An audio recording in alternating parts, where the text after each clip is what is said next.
comme mot malédiction kaka.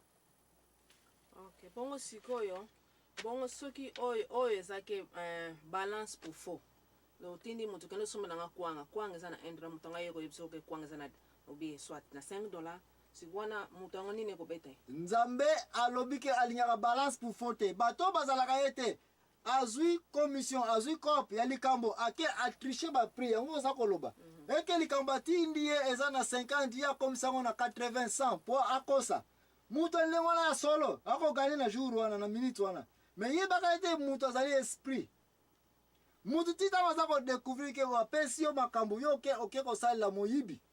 Obakisi ba prix na ndenge na yo. Mutu ala bana komona yo sute prochainement contrat ko ya akopesa yo te. Yo za wana apesa wana mutu musu passe ba prix no za ko likolo. Sikoyo wana nini beti malédiction ou bien envoûtement ou bien malchance. Réponse nanga ezali yango lobi akoza na bezo pesa yesu ko pwana ke nsuko sala mission ya boy azwa su contrat ya boy. Lobi ko pesa yango ko pesa yete. Bon soki o pesa contrat eke musani yango na za kolela est-ce que prospérité ko lia ko lata na mbongo na mboka mutu ko mona. Yo te mutu alobaki soki mutu amoni te bamakambo eza ko marché te c'est ça ba envoûtement yango. Ya mais souvent na za na confusion ko yeba malédiction envoûtement na ba malchance. Nde yango wana nazali ko kota déjà awa mais oza un peu trop imprudente pour ne pas découvrir que nazo tante ka ko yebisa yo te yo mutu na tango se comporter mabe na likambo moko boye. Eke likambo ngona mokanda déterminer nzamba prometa ke akomodire. Punition, malédiction na tango ezuyo. Oza obligé oyeba ete nzambe aboyi moyibi. Nzambe aboyi bikobo. Muto yeye ko sala bikobo na yo par exemple. Oke ko beba na malade, n'est-ce pas? Malade wana siko ekumbio na hôpital. Ekumbio mbongo nza ko simba kaka traitement hôpital. Pauvreté esili ko beta yo. Yo muto ozali ko ndiwa na bo envoûtement na malchance. Okozala capable ko lobete papa na ngai tata mwasi na ngai koko na ngai tanga yi congé na ndako basenga nga boye na boye ko pesa yango na ba makamno eza suko marché te. Et puis oke ko trouver banganga. Oke ko trouver ba passer ba sambela pona ba sala kidam pona yo, n'est-ce pas? Parce que on découvre que ça a une certaine malchance mbongo eza suko simate ko miko bela pamba. Mais yango oza ko mona bato baza ko ndiwa envoûtement. Na bato baza ko ndima malchance baza na philosophie wana baza na idéologie wana baza ko tambola bongo ya ko ndima kaka ete ba makambo eza ko marcher na fina ngate parce que bato bazali contre ngai bato balobeli ngai tikana ke ko trouver bato mayele ba mona nga makambo tikana ke ko trouver bato makasi basala nga babimpanganza bapesa nga mafuta bapesa nga maya lusaku munu pona bima na nini na ba malédiction na ba malchance oyo na ba envoûtement oyo. Mais soki mutu ko yeba ete non otambola ke na bikobo ke koza malade ozala ba makango ozala base bele yango na mbongo nyonso ko simba ozako pesa ba mama ndoi ozako pesa awa ozako sala ozako supporter basi na bana na bango ya libanda yango na pauvreté zali ko beta yo solution ezali ko yeba ete donc naza na malédiction na vie na ngai ya ba comportement ya mabe. Tout ce que je cherche à te dire c'est na ngai définition ya malédiction ezali mutu a se comporter mabe ye moko abendi ba problème na vie na ye et c'est ce qu'on appelle des malédictions. Est-ce que c'est na on comprend ce que définition biblique ya mot malédiction? Moi moke. Malédiction frère na ngai c'est na yo mzali ko landa kuna na miti oyo. Tia ngona mutu ete comportement ya mutu selon mokanda Deutéronomie 28 banana 15 tila likolo. Comment kotambola na mokili oyo? Comment ko kwena mibeko ya nzambe? Comment ko bima teti orgueilleuse na makambo etali liloba na nzambe ya la vérité? Malako na ye soko pengwe na nzela ya nzambe. Malédiction na likambo na okweli ekolanda yo oza moyibi yeba ete biloko na oza ko yiba okei ko teka bat baza ko mona osomi mutuka baza ko betlo mboko ke il est bien béni. C'est vrai. OK.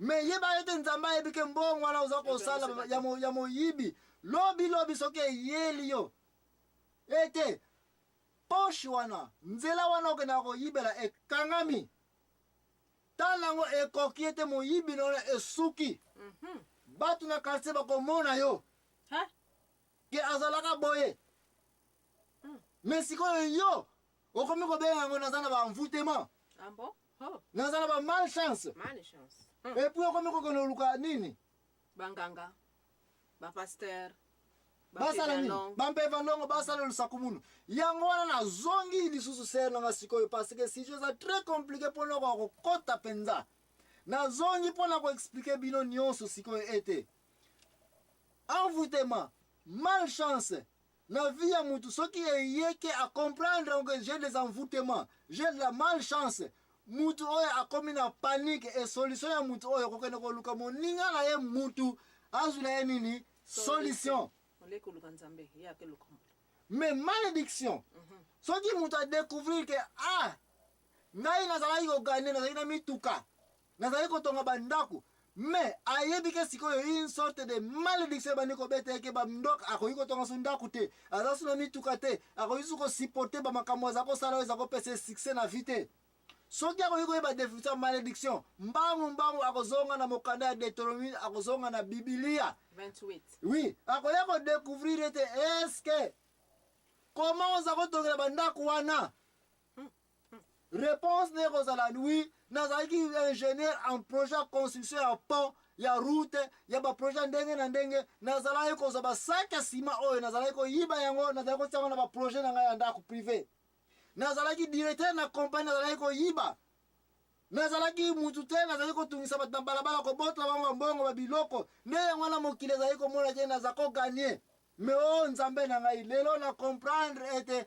bozwi oyo naza kozwa ezalaki ya moyibi eke na bible naye komona ete moyibi azalaka toujours na une certaine malédiction akofuta parce que bible elobi ete oyibi mutu okomi esclave ya nani ya mutu wana nde place wana sikoyo se nanga pose ngai question solution nini na mutu asili kodécouvrir aza na malchance na bamakambo oyo babengi sikoyo kombo ya vrai terme na bible malédiction Ya solution nini sikoyo? solution ezali ete nzambe alobi nini na mokanda ya nzambe na bato bazali kosala mabe change nzela na yo Oh my God. soko change nzela na yo otiki banzela ya goigoyi ya moyibi ozalaki kosalela yo mwasi okomi na pime mabota ozali kobosana ete kindumba ozalaki kosala baavortement ozalaki kosala yango nzambe osalaki lelo oyo ozwi chance ozwi nzela ya libala obali me mabota ezali koya te Pona ni ba trompe nene so bebisi na kaba. matrice na yo nyonso ebebaki na bamicrobe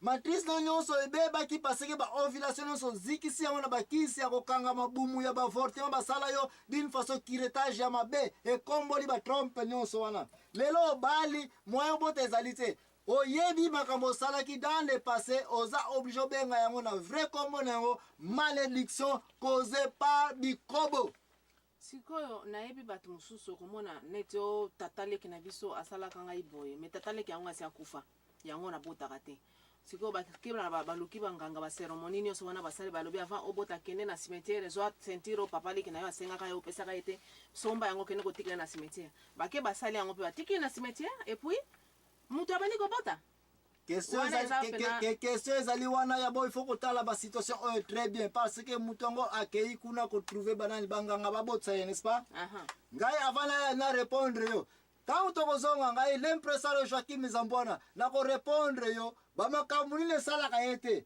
makambo esalemi na vie me yo mutu oza na baide ke ye mutu asali yango force ya mutu avant toke na répondre na biso tia yango na mutu makanisi ya mutu ezali force ya mutu me ntango tokozonga ngai l'impresario Joakim Zambwana nakotante korépondre mama ani mutu awuti koloba te bato mosusu akei epai banganga akei epai bampeva ndongo akei epai bato babikulaka akei bato bamonaka makambo basali bamakambo bongo azongi bamakambo yango mpe basalelaki ye esimbi eske bato yango baza na puissance eske bato yango basali makambo ngai l'impresario Joakim Zambwana nakorépondre mama ani na question na oyo awuti kopose ngai merci mingi kokende mosika te ngai l'impresario Joakim Zambwana kati na émission ya la vérité merci mingi